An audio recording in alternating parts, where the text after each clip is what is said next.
వాగర్థావివ సంపృక్తౌ వాగర్థ ప్రతిపత్తయే జగతః పితరౌ వందే పార్వతీ పరమేశ్వరౌ. ఆదిత్యాయ చ సోమాయ మంగళాయ బుధాయ చ గురు శుక్ర శనిభ్యశ్చ రాహవే కేతవే నమః. శృంగేరి జగద్గురు పీఠాధిపతులకి, కంచి పీఠాధిపతులకి నమస్కారములు తెలియజేసుకుంటూ కార్యక్రమాన్ని ప్రారంభిద్దాం. వీక్షించేటువంటి భక్తి దేవరాయ ప్రేక్షకుల్లో చాలామంది ఎన్నో సమస్యలతో బాధపడుతూ ఉంటుంటారు.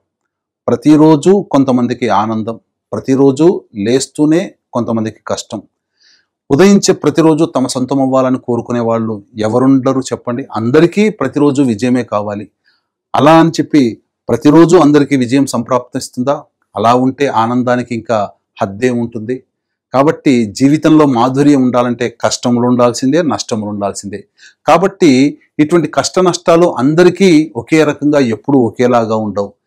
ఇవి చెప్పడానికి మన దైనందిన జీవితంలో గోచారరీత్యా గ్రహాల మార్పు దీనికి సూచిక. అట్లాగే నవగ్రహాలలో అత్యంత శుభకరుడైనటువంటి గురువు మిథున రాశి నుంచి కర్కాటక రాశిలో 18 అక్టోబర్ నుంచి మార్పు చెందబోతున్నాడు. కాబట్టి ఇటువంటి కర్కాటక రాశిలో ప్రవేశం చేసిన తర్వాత ఎవరికి మంచి జరుగుతుంది, ఎవరికి చెడు జరుగుతుంది, ఇప్పటి వరకు మంచి జరిగినటువంటి వాళ్ళకి చెడు ఎలా ఉండబోతుంది, ఇప్పటి వరకు చెడు జరిగి మంచి ఏ విధంగా ఉండబోతుంది, ఏ ఏ రాశుల వారికి ఆనందము సంతోషము, ఏ రాశుల వారికి కష్టము సుఖము దుఃఖము అనేటువంటి విషయాల గురించి కూలంకషంగా తెలుసుకునే ప్రయత్నం చేద్దాం. ఇక ఇందులో 18 అక్టోబర్ నుంచి 5 డిసెంబర్ వరకు ఉన్నటువంటి మధ్యకాలంలో 3 పర్వదినాలు ఉన్నాయి. ఈ 3 పర్వదినాలలో కష్టాలు అనుభవిస్తున్నటువంటి వాళ్ళకి సుఖము యోగము కలుగుతున్నటువంటి గురుగ్రహము ఇంకా బలం పెంచుకోవాలంటే ఏం చెయ్యాలి, ఇప్పటి వరకు ఆనందంగా ఉన్నటువంటి జీవితంలో అకస్మాత్తుగా కష్టాలు ఉన్నప్పుడు ఆ గురుగ్రహ మార్పు వల్లే జరిగినాయని భావించేటువంటి వాళ్ళు ఈ గురుగ్రహం యొక్క అనుగ్రహాన్ని పెంపొందించుకోవాలంటే ఎటువంటి పరిహారాలు ఆ 3 రోజుల్లో చేయాలనే విషయాల గురించి క్లుప్తంగా తెలుసుకునే ప్రయత్నం చేద్దాం. ఇక ఆలస్యం చేయకుండా 12 రాశుల్లో జన్మించినటువంటి వారికి కేవలం గురుగ్రహ మార్పే కాకుండా ఈ రవి కుజ శుక్రగ్రహ బుధగ్రహ మార్పులు కూడా జీవితంలో ఎటువంటి పాత్రను పోషిస్తాయో 12 రాశుల వారి గురించి కూడా తెలియజేసుకునే ప్రయత్నం చేద్దాం. ఇక ఆలస్యం చేయకుండా వివరాల్లోకి వెళదాం. గురుగ్రహము 18 అక్టోబర్ నుంచి 5 డిసెంబర్ మధ్యకాలంలో కర్కాటక రాశిలోకి ప్రవేశం చేస్తున్నటువంటి కారణం చేత వృశ్చిక రాశి వారికి ఏ విధంగా ఉండబోతుంది అనే విషయం గురించి మనం తెలుసుకునే ప్రయత్నం చేద్దాం. ప్రధానంగా ఈ వృశ్చిక రాశి వారికి పంచమ శని ఎలాగో సాధారణంగా యోగించడు. అలాగే అర్ధాష్టమ రాహువు, దశమ కేతువు, ఈ రాహుకేతుల ప్రభావం కూడా ఉండడం వల్ల ఈ వృశ్చిక రాశిలో జన్మించినటువంటి వారికి ప్రయత్నాల్లో ఆటంకాలు, పలు సమస్యలు, సంతోషంగా ఉండలేకపోవడం. అలాగే గురువు 17వ తారీఖు అక్టోబర్ వరకు అష్టమ స్థాన స్థితి ప్రభావం వలన చాలా మటుకు ఆరోగ్య సమస్యలు కానీ, లేకపోతే ధనపరమైన సమస్యలు కానీ, ఇలా 1, 2 అనేక విషయాలుగా వృశ్చిక రాశి వారు సతమతమవుతూ వచ్చారు. కానీ అనుకోని వరంలా ఈ వృశ్చిక రాశిలో జన్మించినటువంటి వారికి ప్రధానంగా గురువు భాగ్యస్థానంలోకి ప్రవేశం చేయడం 18 అక్టోబర్ నుంచి 5 డిసెంబర్ మధ్య కాలంలో ఇది చాలా యోగించేటువంటి స్థితి అని చెప్పవచ్చు.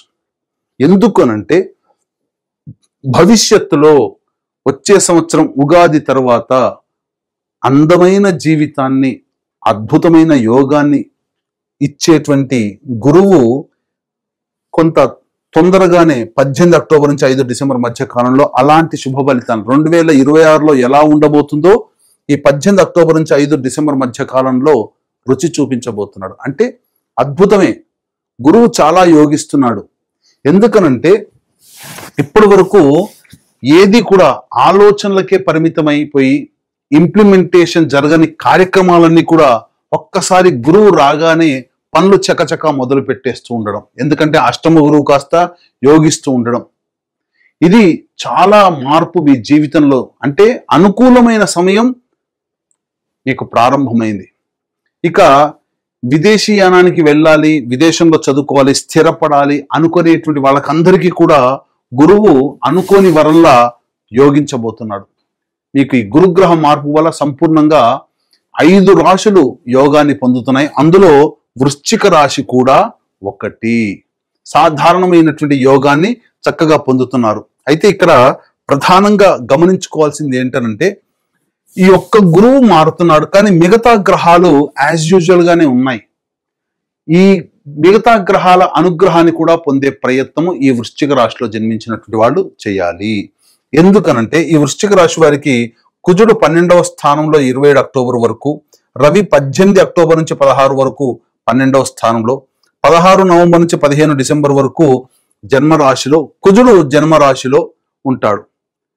కాబట్టి ఒక్క గురువు మాత్రమే యోగిస్తున్నాడు. కాబట్టి ఈ యొక్క గురువుకి అమితమైన బలాన్ని ఇచ్చే విధంగా దేవతానుగ్రహాన్ని పొందే ప్రయత్నం ఈ వృశ్చిక రాశి వారు చేస్తే, రాహువు, కేతువు, శని, రవి, కుజ గ్రహాలు ఇచ్చే దుష్ఫలితాన్ని ఈ గురువు ఒక్కడు కాపాడగలుగుతాడు. ఇలా మీరు చేసుకోవాలి. ఇక మిగతా గ్రహాల యొక్క ప్రభావం కూడా అని చెప్పాను కదా, 18 అక్టోబర్ నుంచి 16 నవంబర్ వరకు రవి వ్యయస్థాన సంచార ప్రభావం వలన ఉద్యోగంలో బదిలీలు జరిగే అవకాశం ఉంటుంది, దూర ప్రాంత ప్రయాణాలు చేసే అవకాశం ఉంటుంది, ముఖ్యంగా అనుకున్న పనులు వాయిదా పడేటువంటి అవకాశం ఉంటుంది. ఇక చేస్తున్నటువంటి వృత్తి ఉద్యోగాల్లో కాస్త నిరాసక్తతగా సాధారణంగానే ఉంటుంది. ఎప్పుడైతే జన్మ రాశిలోకి ప్రవేశం చేస్తాడో 16 నవంబర్ నుంచి 15 డిసెంబర్ వరకు జాతక రీత్యా కాస్త వృత్తిలో, ఉద్యోగాలలో, వ్యాపారాలలో ఒత్తిడి పెరుగుతుంది. అనుకోని భయాందోళనలు ఏమీ జరగదండి, కానీ అనవసరమైనటువంటి భయాందోళనలు, ఉద్యోగం నుంచి తీసేస్తారేమో, ఇలా రకరకాలుగా వ్యాపారము కుంటుబడిపోతుందేమో, మళ్ళీ ఇంకా ఈ వ్యాపారం చేయలేనేమో, వృత్తి ఏంటి, నేను నమ్ముకున్న వృత్తి, నా కళ నాకు యోగించట్లేదు అనే ఆలోచన ఈ 16 నవంబర్ నుంచి 15 డిసెంబర్ వరకు వస్తుంది. అలాగే అర్ధాష్టమ రాహువు, దశమ కేతువు పలు నిర్ణయాలన్నీ కూడా మార్చుకోగలగడానికి అవకాశం ఉంటుంది. కానీ ఈ గురువు ఒక్కడు మారినటువంటి కారణం చేత ఆత్మవిశ్వాసంతో ముందడుగు వేస్తూ మీరు గనక ప్రయత్నం గనక చేస్తే ఈ అన్ని ఇచ్చే గ్రహాలు ఇచ్చే దుష్ఫలితాలని ఈ గురువు ఒక్కడు కాపాడగలుగుతాడు. కాబట్టి ఈ గురువుకి ప్రాణం పోసే విధంగా మీరు ప్రయత్నాలు చేయాలి. అంటే దైవానుగ్రహాన్ని పొందే ప్రయత్నం తరచుగా ఈ వృశ్చిక రాశిలో జన్మించినటువంటి వాళ్ళు చేయాలి. మొన్ననే కదండి అర్ధాష్టమ శని ప్రభావము, మళ్ళీ ఇంతలోనే గురువు అష్టమంలోకి వచ్చాడు, మారుతున్నాడు అని అనుకునేసరికి మళ్ళీ ఇబ్బందికర పరిస్థితులు అనేటువంటివి కలుగుతున్నాయి. కాబట్టి ఎలా ఈ యొక్క గురుగ్రహం యొక్క అనుగ్రహాన్ని పొందే ప్రయత్నం చేయాలి అంటే ఎప్పుడు కూడా దైవానుగ్రహాన్ని పొందే ప్రయత్నం చేస్తూ ఉండాలి. దత్తాత్రేయ ఆరాధన, గురు చరిత్ర ఆరాధన ఇవన్నీ చేస్తూ ఉండాలి. ఇట్టి దైవానుగ్రహం అందరికీ, ఈ వృశ్చిక రాశిలో జన్మించినటువంటి వారికి అందరికీ అందించాలనే సదుద్దేశంతో ఈ 18 అక్టోబర్ నుంచి 5 డిసెంబర్ మధ్య కాలంలో 3 పర్వదినాలు అనేటువంటివి ఉన్నాయి. ఆ పర్వదినాలలో సర్వదోష నివారణ పూజలు, హోమాలు మన పీఠమాధ్వర్యంలో జరపబడతాయి. అవి 5 నవంబర్ కార్తీక పౌర్ణమి సుప్రసిద్ధ కాశీ క్షేత్రములో, అలాగే 20 నవంబర్ కార్తీక అమావాస్య ఈ శ్రీశైల క్షేత్రములో, మహిమాన్విత శ్రీశైలం, 4 డిసెంబర్ మార్గశిర పౌర్ణమి ప్రముఖ దత్తక్షేత్రంలో సర్వదోష నివారణ పూజల, హోమాలు జరిపించి శక్తిపాతం చేసినటువంటి మాలలు ఇవ్వడం జరుగుతుంది. ఈ సమయంలో గ్రహాలకి అనుకూలంగా దైవానుగ్రహాన్ని ఇచ్చే విధంగా ఈ పరిహారాలు అన్నమాట. అవకాశం ఉంటే కార్యక్రమ తదనంతరం కాంటాక్ట్ చేసి మీ గోత్రనామాదులు నమోదు చేసుకోవచ్చు. ఇక ముఖ్యంగా విద్యార్థులు కష్టపడితే కష్టే ఫలి, కష్టపడితే ఖచ్చితంగా ఈ వృశ్చిక రాశిలో జన్మించినటువంటి వారికి మిగతా ఏ గ్రహాలు అనుకూలంగా లేకపోయినా గురువు అనుకూలంగా ఉన్నటువంటి కాలం చేత కష్టపడితే ఖచ్చితమైనటువంటి ఫలితాలను ఇస్తాడు. నిరుద్యోగస్తులు బాగా ప్రయత్నం చేయాల్సిందే. వివాహం కాని అబ్బాయిలకి, అమ్మాయిలకి వివాహ సంబంధాలు కుదిరే అవకాశం ఉంటుంది. సంతానార్థులకి సంతానం కలిగే అవకాశం ఉంటుంది. విదేశీయానం, విదేశీ విద్యకు చేయాలనుకునే వాళ్ళకి తప్పకుండా మీరు విదేశీయానం చేసే అవకాశం ఉంటుంది. అన్ని విధాలుగా అనుకూలంగా ఉంటుంది అని చెప్పవచ్చు. ఇక మరీ ముఖ్యంగా తులారాశిలోకి 3 నవంబర్ నుంచి 26 నవంబర్ వరకు శని శుక్రగ్రహం యోగకారకం. అలాగే 26 నవంబర్ తర్వాత ఈ శుక్రగ్రహం వృశ్చిక రాశిలోకి సంచారం చేస్తుండడం. కాబట్టి ఏతావాత గురువు, శని, శుక్రుడు ఈ 3 గ్రహాలు మీకు సంపూర్ణంగా యోగించేటువంటి పరిస్థితి ఉంది. కాబట్టి పట్టువదలని విక్రమార్కుడిలాగా ఖచ్చితంగా ఈ సమయంలో మీరు ప్రయత్నం చేయండి. ఇంతకు ముందు ఉన్నటువంటి రోజులు వేరు, ఈ రోజులు వేరు. ఈ సమయంలోనైనా మీరు అనుకున్నటువంటి పనులని కార్యాచరణలోకి తీసుకుని వస్తే తప్పకుండా మీరు విజయాన్ని చవి చూస్తారు అని చెప్పడంలో ఏమాత్రం సందేహం లేదు.